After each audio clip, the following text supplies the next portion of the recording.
Hello friends, welcome back to my channel. আমি পমিলি চলে আসলাম আবার একটা ছোট্ট মিনি ব্লগ। আজকের এই ব্লগটা ভেজ কেক রেসিপি নিয়ে।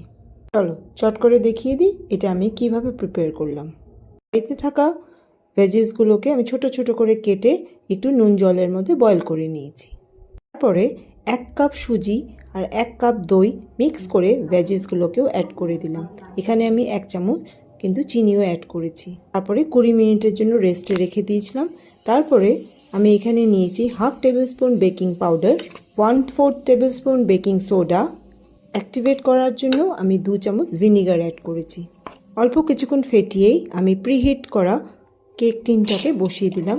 এর আগে আমি বলতে ভুলে গেছি, কেক টিনটা কিন্তু অয়েল গ্রিস করলে বাটার পেপার লাগানো হয়েছে। 40 to 45 মিনিটস পর আমি একটুখানি কাঠিয়ে একটা পোক করে দেখলাম কিছু আসেনি, একদম নিট অ্যান্ড ক্লিন, তার মানে এটা কুক হয়ে গেছে। এবার বাটার পেপারটাকে আনর্যাপ করে নিচ্ছি। শুধু বাচ্চারা কেন, বড়রাও কিন্তু এটা চেটেপুটে খাবে। আর সাথে যদি সস দেওয়া হয় তাহলে তো আরোই মজা, গরম গরম খেতে বেশ লাগে। তোমরা কোনো দিন পারলে ট্রাই করো, আর আমাকে কিন্তু আমার রেসিপি দেখে যদি ট্রাই করে থাকো আমাকে প্লিজ কমেন্টস করতে ভুলো না কি কেমন লাগলো।